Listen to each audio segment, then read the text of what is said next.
आप सबका school of God में बहुत बहुत स्वागत है। दिव्यांशी, आज आप कुछ पूछो, उससे पहले मेरे पास आपसे पूछने के लिए कुछ चीजें हैं।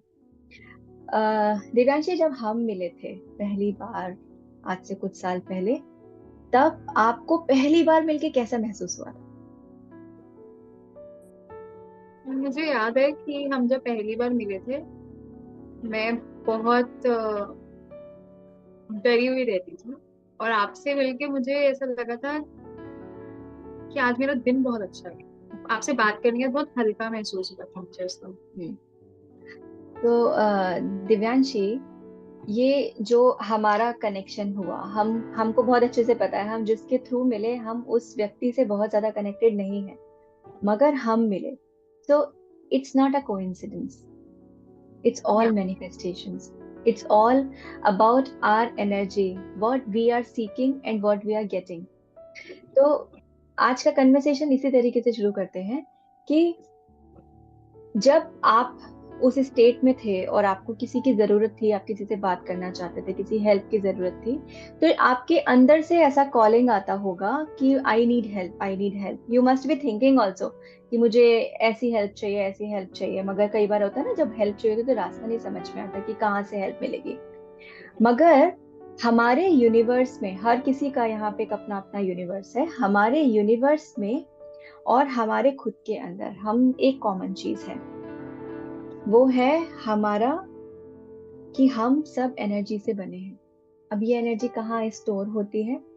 अगर आप अपनी बॉडी के हर एक पार्ट को ब्रेक करते जाओगे तो लास्ट में आपको मिलेंगे एटम, मॉलिक्यूल्स, टिश्यूज। तो ये जो एटम होता है, इस एटम के अंदर एक एनर्जी स्टोर होती है। तो एनर्जी, हमारे सारे एटम एनर्जी का स्टोरेज है। सेम एटम से और भी चीजें बनी हैं, ये यूनिवर्स भी बना है, ये प्रकृति भी बनी है। सारे एटम का अपना अपना एक मेमोरी बैंक होता है। तो आप जिस तरीके की सोच रखते हो, जिस तरीके की आप बातें करते हो, जैसे आपके इमोशंस होते हैं और जैसी आपकी अपब्रिंगिंग होती है, धीरे धीरे उस टाइप की एनर्जी आपके एटम्स में स्टोर होने लगती है और धीरे धीरे आप उसी तरीके के बनने लगते हो। अब जैसे मैं आपको एक एग्जांपल देती हूँ। आपके पास मैंने 3 पॉट रखे, एक पॉट में आपने एक एक ड्रॉप करके मिल्क के ड्रॉप उसमें डालना शुरू किया, तो धीरे धीरे क्या होगा, दूध से वो पॉट भर जाएगा। फिर दूसरा पॉट है, उसमें आपने पानी के ड्रॉप्स डाले, तो वो पानी से भर जाएगा। तीसरे पॉट में आपने शुगर के क्रिस्टल्स होते हैं, आपने क्रिस्टल्स डालना शुरू किए, तो वो शुगर से भर जाएगा। अब आप उस एक बूंद का तो कुछ नहीं कर सकते थे, क्योंकि एक बूंद का तो अस्तित्व ही नहीं था, कोई वो क्या करती है एक बूंद। मगर जब वो बूंद कई बूंदों से मिल गई तो उसने एक फॉर्म बनाया। अब आप उस दूध से कुछ कर सकते हो, अब आप उस शक्कर से कुछ कर सकते हो, आप उस पानी से कुछ कर सकते हो। सिमिलरली हम सब भी एक पॉट हैं। और जैसे जैसा आप सोचते हो, जैसे आप चीजें करते हो, आपके पॉट उस तरीके की एनर्जी क्रिएट करता चला जाता है, धीरे धीरे करता चला जाता है। और आप उसी तरीके की एनर्जी फिर अट्रैक्ट करने लगते हो।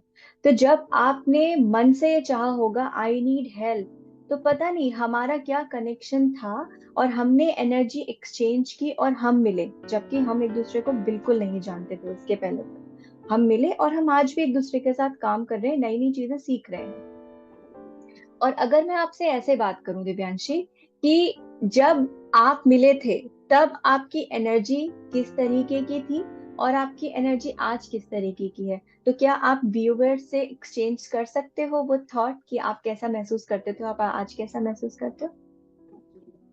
बिल्कुल डेफिनेटली पढ़ना बहुत ही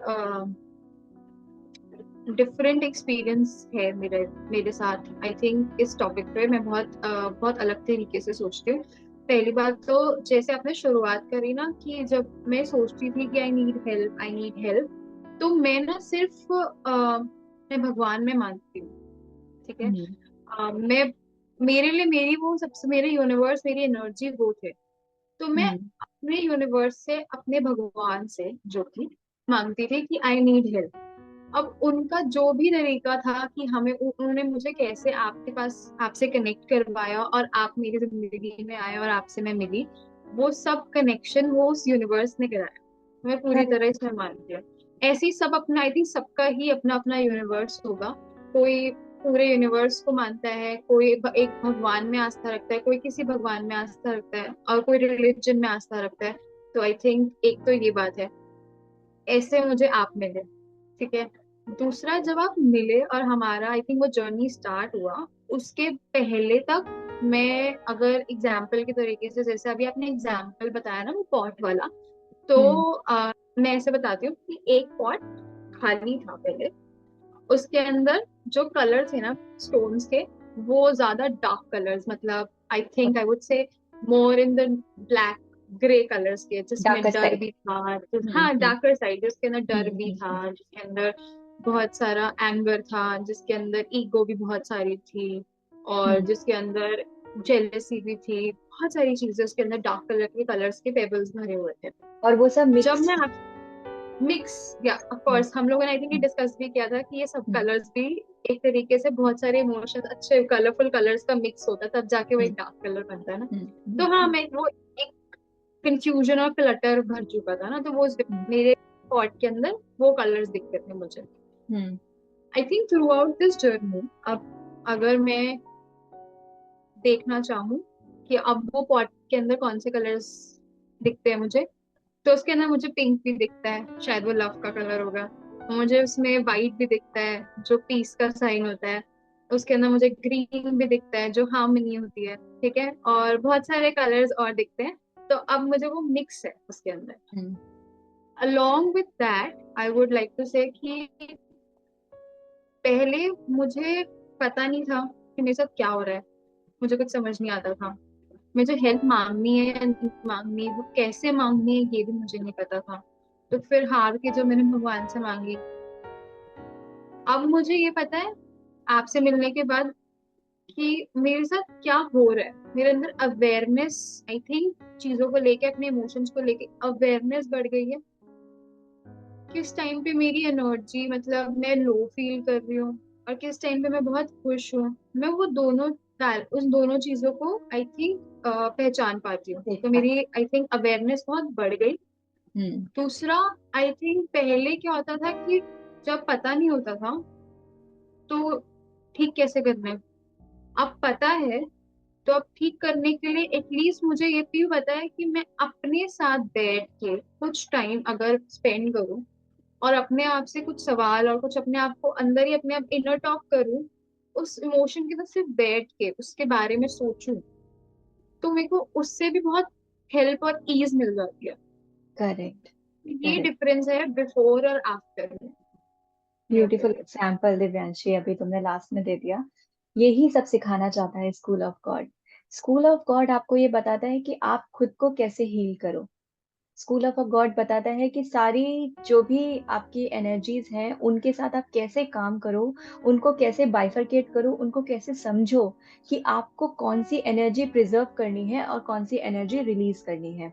तो दिव्यांशी ने बोला कि जब पहले वो एनर्जी पॉट उसने देखा तो उसको लगा कि सब कुछ मिक्स है और वो एक डार्क कलर फॉर्म हो रहा था। और अभी वो जब देखती है तो उसमें उसको लाइट कलर्स दिखाई दे रहे हैं। फर्क क्या पड़ा कि उसका अवेयरनेस, इतने सालों में उसने अपने ऊपर काम करके अपनी विल पावर के साथ उन्होंने अपनी अवेयरनेस से ये आइडेंटिफाई करना सीख लिया कि सिर्फ डार्क ही नहीं है, और भी बहुत सारी चीजें हैं मेरे अंदर।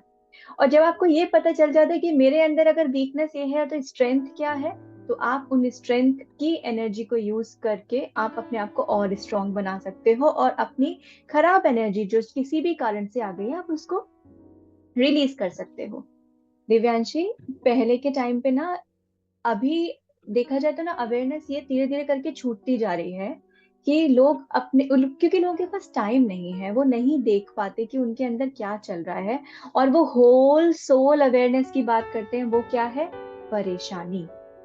वो क्या है? Physical problem. वो क्या है? Mental problem. हम बात कर रहे हैं, अभी हमने कितने सारे इमोशंस के बारे में तुमने बहुत ही खूबसूरती से एक्सप्लेन किया। कितनी सारी चीजें तुमको अपने अंदर खुद ही दिखाई दे रही हैं जो तुमने डेवलप की समय के साथ साथ। तो एनर्जी, हमारी एनर्जी भी आपस में कहीं ना कहीं कनेक्ट होती होगी, इसलिए हम मिले। उस व्यक्ति की एनर्जी भी कहीं ना कहीं कनेक्ट होती होगी, इसलिए वो माध्यम बना और हम मिले। आपकी एनर्जी यूनिवर्स से कनेक्ट होती थी, इसीलिए गॉड ने हम दोनों को मिलाया। और अब गॉड आपको भी प्रिपेयर कर रहा है इस चीज के लिए कि आप भी बहुत सारे लोगों को मदद कर पाओ। इसीलिए आज हम यहाँ बात कर रहे हैं और शायद आपका मैसेज ना जाने कितने लोगों के पास पहुंचेगा। और ये भी एक कोइंसिडेंस नहीं है कि ये मैसेज लोग सुन पाए और समझ पाए कि कैसे आप एनर्जी से अफेक्ट हो जाते हो। पता है पहले के टाइम पे क्या होता था? पहले के टाइम पर भी जो दादी लोग होते थे ना, तो हम लोग की क्या आदत होती है, हम लोग पानी के बॉटल्स या ग्लासेस भर के कमरों में कोने कोने पे रख देते हैं, जिससे कि जिसको कन्वीनियंटली लोग बस उसको यूज कर सके। पहले ऐसा नहीं करते थे। पहले क्या होता था, अगर दादी ने पानी रखा हुआ है तो वो पानी वो फेंक देती थी। अगर काफी देर से रखा है फिर उसको रिफिल करके फिर से पीती थी। हम बोलेंगे क्या वेस्टेज ऑफ वाटर है, बट उसके पीछे कारण था। क्योंकि अगर पानी एक जगह पे रखा हुआ है तो पानी के अंदर again atoms and that storage and memory bank, तो वो पानी भी कुछ एनर्जीज को स्टोर कर रहा है। अब उस कमरे में पता नहीं कितने तरीके के कन्वर्सेशन हुआ है। हो सकता है किसी का झगड़ा हुआ हो सकता है कोई हार्ड आर्ग्यूमेंट हुआ हो सकता है कोई स्ट्रॉन्ग डिस्कशंस हुए हो। जो भी उस कमरे में हुआ, और मल्टीपल एनर्जी वो पानी ने स्टोर कर ली। अब अगर वो दादी वो पानी पी लेती हैं तो उनकी एनर्जी उस पानी से अफेक्ट होगी।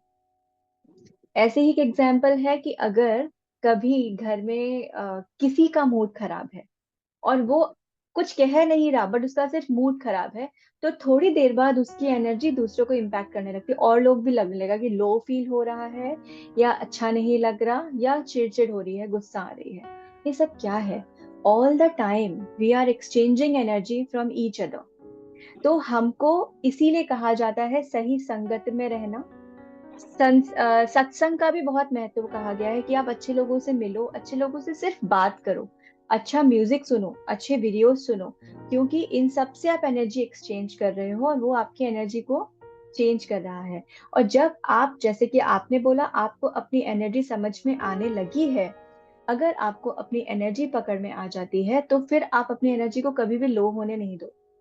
वो जब भी लो होगी तो आपको पता होगा कि कैसे इस चीज को मुझे ओवरकम करना है। तो ये मैं कन्वे करना चाहती थी आप सबसे कि try to identify your energy और महसूस करो धीरे धीरे करके अपना एनर्जी को लेकर सेंसिटिविटी इम्प्रूव करो, स्ट्रेंथन करो, जिससे कि आप कभी भी इस चीज में ना उलझो कि आप डिप्रेशन के शिकार हो, आप स्ट्रेस के शिकार हो, आपको कोई बीमारी है। क्योंकि एक बीमारी के साथ भी एनर्जी अगर आप हाई रखते हो तो आप उससे ओवरकम कर सकते हो। और स्ट्रेस डिप्रेशन तो वैसे भी आधी बीमारी तो सिर्फ दिमाग की ही है।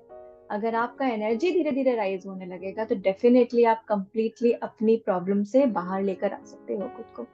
This is school of God. क्योंकि इस स्कूल ऑफ गॉड क्यों? क्योंकि यहाँ पे जो भी कन्वर्सेशन चल रहा है वो आपका खुद के साथ चल रहा है। जैसे कि अभी दिव्यांशी ने एग्जाम्पल दिया कि वो अपने साथ बैठते हैं और आइडेंटिफाई करने की कोशिश करते हैं कि मेरी प्रॉब्लम का सल्यूशन क्या है, और उनको जवाब मिल भी जाता है। ये उनकी सालों की मेहनत है जो उन्होंने अपने ऊपर काम किया। तो हम लोग कोई फरिश्ते नहीं है। जब हम अपने ऊपर काम कर सकते हैं तो आप भी कर सकते हो। Please think about it and work on yourself. Thank you so much. Om. O